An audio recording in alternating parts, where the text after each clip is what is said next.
ಭಿಕ್ಷಾಂ ದೇಹಿ ಭವತಿ ಭಿಕ್ಷಾಂ ದೇಹಿ. ಏನು ಪ್ರತಿಕ್ರಿಯೆ ಇಲ್ಲವಲ್ಲ ಇರಲಿ. ಭವತಿ ಭಿಕ್ಷಾಂ ದೇಹಿ ಭವತಿ ಭಿಕ್ಷಾಂ ದೇಹಿ. ಯಾರೋ ಬಂದಂತಾಯ್ತಲ್ಲವೇ? ಯಾರಿರಬಹುದು? ನನ್ನ ಪ್ರಭು ಶ್ರೀರಾಮಚಂದ್ರನೇ ಇರಬಹುದು. ಈಗಲೇ ನೋಡ್ತೇನೆ. ಓಹೋ, ಋಷಿಮುನಿಗಳು ಬಂದದ್ದಿದೆಯಲ್ಲ, ಹೋಗಿ ಮಾತನಾಡಿಸುತ್ತೇನೆ. ಅಯ್ಯೋ, ಲಕ್ಷ್ಮಣನ ಮಾತುಗಳು ನೆನಪಾಗುತ್ತಿವೆಯಲ್ಲ. ಕಾಡಿನಲ್ಲಿ ರಾಕ್ಷಸರು ಮಾಯಾವಿಗಳ ರೂಪದಲ್ಲಿ ಬರುತ್ತಾರಂತೆ. ಹೀಗೇನು ಮಾಡುವುದು? ಇರಲಿ, ರೇಖೆಯ ಒಳಗೆ ನಿಂತು ಮಾತನಾಡಿಸುತ್ತೇನೆ. ವಂದನೆಗಳು ಪೂಜೆ. ಮಾತೆಗೆ ವಂದನೆ. ತಾವು ಇಲ್ಲಿಗೆ ಬಂದ ಕಾರಣ? ನಾನು ಇಲ್ಲಿ ಹತ್ತಿರದ ವನದಲ್ಲಿ ವಾಸಿಸುತ್ತೇನೆ. ಇಲ್ಲೇ ಸಿಗುವಂತ ಗಂಧ ಫಲಂತೆಗಳನ್ನ ತಿಂದು ನನ್ನ ಜೀವನವನ್ನು ನಡೆಸುತ್ತೇನೆ. ನಿಮ್ಮ ಬಳಿ ಭಿಕ್ಷೆಯನ್ನು ಬೇಡಿಕೊಂಡಿರೋಣ. ದಯಮಾಡಿ ಭಿಕ್ಷೆಯನ್ನು ದಯಮಾಡಿ. ಈಗ ಬಂದ ಪೂಜೆ. ಇದೇ ಸರಿಯಾದ ಸಮಯ. ಹೇಗಾದರೂ ಮಾಡಿ ಇವಳನ್ನು ನಿನ್ನಿಂದ ಅಪರಿಸಿಕೊಂಡು ಹೋಗಲು ಕೇಳು. ಈಗ ಪೂಜೆ ಭಿಕ್ಷೆ ಏನಮ್ಮ ತಾಯಿ, ಅಷ್ಟು ದೂರದಲ್ಲಿ ನಿಂತು ಭಿಕ್ಷೆಯನ್ನು ನೀಡುತ್ತೀರ? ಹೇಗೆ? ಭಿಕ್ಷೆಯನ್ನು ನೀಡುವ ಮನಸ್ಸಿನಲ್ಲಿ ಇಲ್ಲವಾದರೆ ಹೇಳಿಬಿಡು, ನಾನು ಹೊರಡುತ್ತೇನೆ.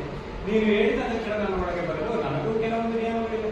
ನಿನ್ನ ಪತಿ ಶ್ರೀರಾಮನಿದ್ದರೆ ನಾನು ಸೀದಾ ಒಳಗೆ ಬರುತ್ತಿದ್ದೆ. ಅವನಿಗೇನು ನನ್ನ ಮೇಲೆ ಭಾರಿ ಭಕ್ತಿ.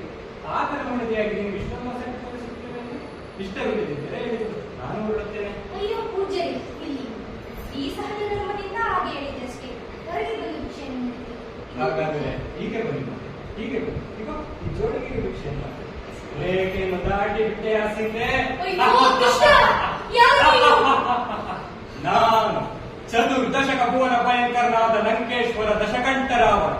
ನಾನು ಸರ್ವತ್ರ ಸರ್ವ ಸ್ವತಂತ್ರನಾದ ಪ್ರಬುದ್ಧ ರಾಮ.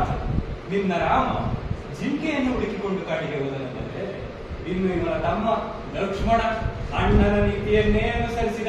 ನೀನು ಬಯಸಿದ ಅದೇ ಜಿಂಕೆಗಳಲ್ಲವೇ? ನನ್ನ ಲಂಕೆಯಲ್ಲಿ ಅಂಕೆಲ್ಲದಷ್ಟು ಜಿಂಕೆಗಳಿವೆ.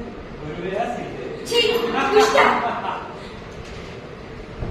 ನನ್ನ ಪ್ರಭು ಶ್ರೀರಾಮಚಂದ್ರನಿದ್ದರೆ ನೀವೊಂದು ನನ್ನನ್ನು ಮೋಸಗೊಳಿಸುತ್ತಿರುವೆಯಾ?